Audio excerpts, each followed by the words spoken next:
Je nitwa Nakaratimana Elvis, ndi umunyamabanga nshingwabikorwa muri komine ya Rusaka, akaba arije nari mpagarariye ibikorwa vya hano muri ino zone ya Makamba bijanye no kwakira izi note z'ibihumbi 10, ibihumbi 5 zo mu mwaka wa 2018. Ko tubona igikorwa cagenze no munsi tubona cagenze neza.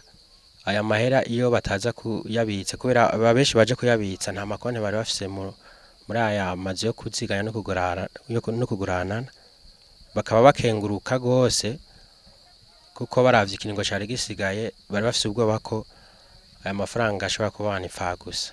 Tugerageje kuraba uko bagiye barazana aya mahera twabonye ko hari abari bafise amahera atari make mu mazu yabo, mbere aho vyagaragaye ko hari n'amahera yari amaze igihe kinini abitsa ahantu kuko n'ikimenyamenya twashoboye kubona amahera ari mwifi yaguye maze kugwifira, ahubwo abantu baracafise akantu kakera ko kwigumiza k'amahera. Keshi ugerageje kubaraba kuko twavuganye nabo bakorera muri Copec batubwiye ko muri iyi minsi bakiriye abantu benshi kandi bazana amahera menshi, no kuvuga baracafise akantu tuzobandanya tubahimiriza kugira ngo kabavemwo ko kudahurumbira aya mazu yo kuziganya no kuguranana. Ivyo tukabona ko ari intambamyi idasanze kuko amahera bayagumije mu mazu yabo ashobora guhura n'ibindi bibazo, haba kubiba canke kuyakoresha ibitabereye. Tubandanya duhimiriza ko bo kwijukira aya mazu yo kuziganya no kuguranana ariyo ama microfinance canke ama banki kuko arabegereye. Muri no komine yacu dufise Copec 2 tukagira na post imwe. Ivyo rero bigashobora kubafasha kugira bashobore kubika aya mahera yabo kandi bakababona ko ari ikintu ciza gose. Vyagaragaye ko abantu benshi babika amahera mu mazu yabo. Jewe akazina kanje nitwa Sindayihebura Fabien, nkabamva ku musozi Nyamurenge ni muri komine yacu ya Rusaka, intara ni Mwaro, ni muri zone Makamba. Akamo twatewe na leta twakakiriye neza cane ko gukura amahera mu mazu kugira ngo tuyazane ngaha aye twari twatumweko. Nta faranga na rimwe twoba twashigaje mu nzu kubera twari twiyumviriye iyo tuzoyashira kubera batubwira ko isango rya nyuma ari tarike 17 ayo mahera atazobakira amahera.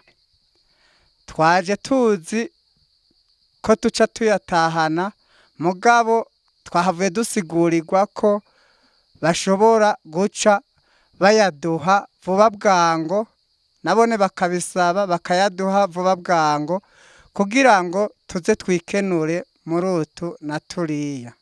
Impamvu yatuma ntabika amahera kuri banki nkayabika mu nzu nuko nshobora kuvuga ati harya hari uduti hariya hari ngomba kugura akanaka, amahera ari mu nzu ndayakira atakigoranye, mugabo ngiye nko kuri banki kuyarondera ndashobora gusanga ahugaye canke sinshobore gushikirwa wa mugambi wanje ukabupfuye.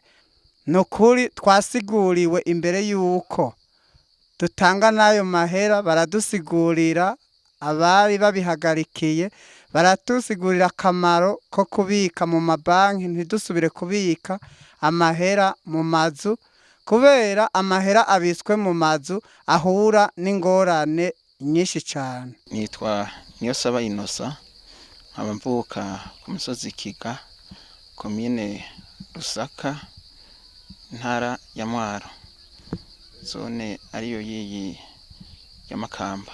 Twabika amafaranga mu nzu nyene tukayakuraho tuyakoresha ibi na biriya. Mu bisanzwe igituma hajewe ntabika amahera kuri konte, nakunda gukora utuntu tunyarutse, imigambi nyarutse.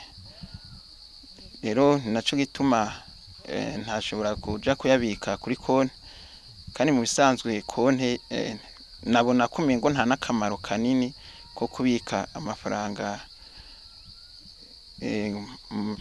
muri aya mabanki kuko nabona umengo yoba yicayeyo kandi nkaguma mparura yuko boguma bakurako n'amafaranga. Rero naco gituma nayagumiza muhira aho ndayashakiye nkaca ninjira mu nzu nkakurayo nkikorera ako kagambi ngomba gukora. By'ukuri jewe akamonotera amabanki yotegura inyigisho ikigisha bene gihugu na jewe ndimo, kuko nta kamaro ndabona neza kugira ngo twese tuzokuguruza amakonti. Kumbure nk'ubu iyo mba nari mfise konti mba nayabikijeyo imbere y'igihe sinirirwa ndaza hano.